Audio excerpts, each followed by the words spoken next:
This is a good one. So we've had a couple of questions that have been brought up, let's say that, by some of my audience. And it's been centered around like the lack of coverage by way of people that claim to care so much about comics. The cover comics, the mainstream, let's say, publications that talk about comics have completely ignored this story of ISOM, issue 1, and of course the Rippaverse. Now there's multiple, let's say, angles that we have to consider when discussing this issue here. And you first must understand how modern reporting and modern journalism works.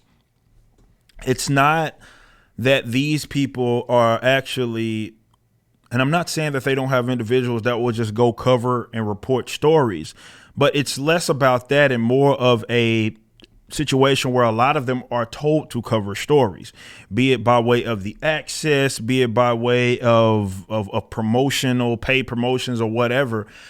That's where a lot of this stuff comes from. So it's not like these guys are obligated or even pretending like they're obligated to just go and directly report what they see as objectively and honestly as possible. The closest thing to mainstream was the Bleeding Cool covered us, and that was a hit piece. You know what I mean? At that. So the reason why, though, again, we're not attached to obviously the big dogs. I expect that and I anticipate that. But you have to understand that this isn't one of those situations where there's just going to be 100% honest reporting. To be fair, it's happening like that with a lot of entertainment, a lot of access, a lot of corporate BS. And that's why they're only going to snuff out what they want to. They're only going to cover what they want to or what they are told, certainly, to. It's not like they're just trying to keep their pulse, let's say, on the entire industry. So a lot of these publications have become more, like I say, just, I don't want to say fronts. It's more of doing what they're told. Let's just say what that, and whatever maintains their access. So that was a post that went around, and some people are, of course, upset at not only the price of ISOM #1, which is competitive, by the way, if you break it down, considering the quality of the paper, what type of book we're dealing with, the fact that it's new, it's not repackaged old volumes or issues into a volume or anything like that, and it's printed out here in America. But the people that were never going to buy it are now griping about the price. This helper right here actually had nerve to try to quote my wife here, and you can see my tweets in that. Now, in that post where she quotes my or whatever them, I don't know what they are, talks about, you know, my wife there was another CBR writer, and yeah. And then the Boo Rad, who was, of course, a supporter of the Rippaverse, posted this, and we have another CBR writer. You can see right here, I write about comics at CBR.com. Blah, blah, blah. I call himself an ally, BLM, the same old typical stuff. And you can see that this person's griping, yes, about the price, arguing with the Boo Rad back and forth. And then this person says, I've seen comics for over 30 years, and you know who I never heard of until a bunch of right-wingers threw money at him, Eric July. Well, that's not my problem. And that's the awesome thing about what it is that we do, is that we don't have to go through these idiots. And I think that's the frustration and why they are trying to either ignore or down talk what it is that we are doing, delegitimize it. Is because we're not going through what they deem as the proper channels. We didn't ask for their permission. We're not doing what they are doing. We're not after what it is that they are seeking. So this person, for example, is like, oh, I've never heard of them. I've been talking about comics for 30 years. Whose problem is that? The comic book industry, the American comic book industry right now is in shambles. It is a fundamental issue. The artists aren't paid very well. At that, they're getting destroyed by the Japanese in their own market in their own country. It is not in a good spot. So you not hearing about things, probably, maybe it's part of the problem, but that's like irrelevant to whether or not this is legitimate or whether or not it's let's say not even worth covering, worth paying attention to. You see, in a decentralized entertainment system, which is how it, I'd argue, should be, you'd get a lot more of this. You get a lot more memes popping up. You get a lot more people who kind of came on the scene. They had presented something in a way that people wanted it, and they invested in it by way of buying or purchasing, let's say, a product. And this person's looking at it, well, I ain't heard about these guys until these right-wingers threw money at them. Like, who problem is that you ain't heard of me? This ain't my first art project.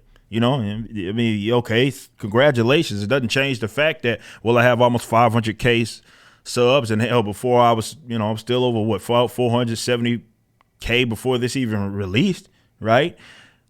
On YouTube, you know, Facebook, we got a couple 100,000 if I'm not mistaken over there. You know, we have a pretty decent following. I don't know. I've been ghostwriting for the better part of for multiple industries for well over a decade. I've released albums for 2 successful metalcore bands, one of which, if you consider Backwards, the band that I'm in now, had the #1 alternative new artist.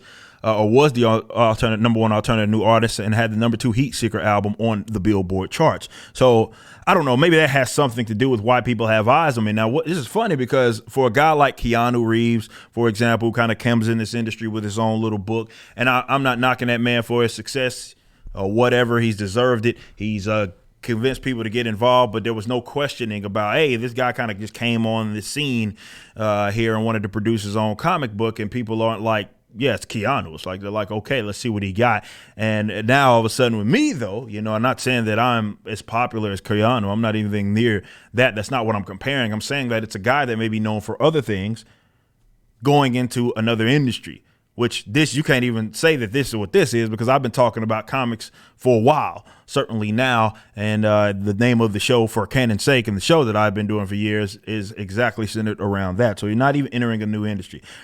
Says, what work has he done that makes you think that this is worth the obscene money? Now, again, this all stems from people talking about the price. Like, this person is talking about the Watchmen, buying the Watchmen for $25, which is what Watchmen first started getting wrote. What was that, in the like mid to late 80s, right?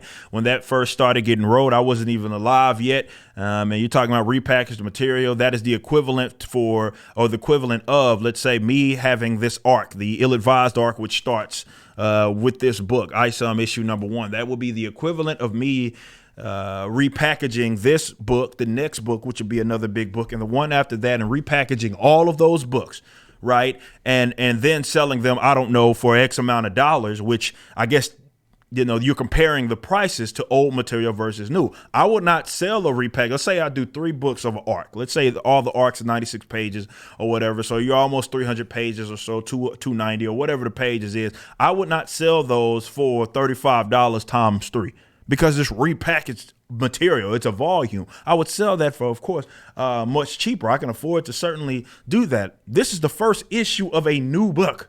Okay, this is the first issue of a new book. It's not printed with the same quality, we've talked about this, of a typical Marvel book where the cover is actually worse quality than the freaking it's baking paper. This is not what this is. It's a good, sturdy Smithsonian book. You know what I mean? Nice. It's gonna maintain its shape. We send it back and board it because we're the distributor here. What are you talking about? That's why the price is what it is. I'm sorry that I don't have the long-standing print deals like what you're mentioning with Watchmen and DC freaking Comics. These guys are tied to mega corporations. I don't have that access, and I'm not printing it at that volume in order for me to maintain like a price that is just ridiculously low. This is economically illiterate. Let's first start there. As a lot of this stuff is economically illiterate, that you would compare something like that to, let's say, a company like new, right? You compare something new to a company that has been around for as long as, let's say, a Marvel, DC, or even an Image or any of those guys, major indies or whatever you want to call them have. I don't have those deals. My stuff is not Chinese printed. I'm not printing at the volumes that you guys are doing. So it's not going to be cheaper than what, let's say, those guys are. It's the same reason why your local hardware shop or something or whatever it is going to have products that probably aren't cheaper than what Walmart has. Probably going to be last better, that's for sure, last longer, but it's not going to be as cheap. What are you talking about? But this person is upset. Have you heard of Image? Boom, excellent paper quality. What are you talking about? If they and I have some of those books as well. If you're talking about the graphic novels, yeah, some of those are going to be better quality than what, let's say, a 20 page floppy is going to be, just because it has to be in terms of how it's built. But that doesn't change the fact that it's still probably not as good quality as this. And I'm not Image. I'm sorry, I have not been around as long as Image. That's not how it works. I just like quality comments from the best creators, which isn't what y'all are proudly overpaying for. This is funny. This is what this guy from CBR said. Remember, the guys that are working on ISOM issue number 1 are people that have been a part of the game. I have been part of, this is my first project, by the way, in terms of art-wise, or even writing wise. Again, I've been participating in ghostwriting there was a better part of my career in the art scene, music and all of that, was as a ghostwriter. I had been doing that for I don't know how long.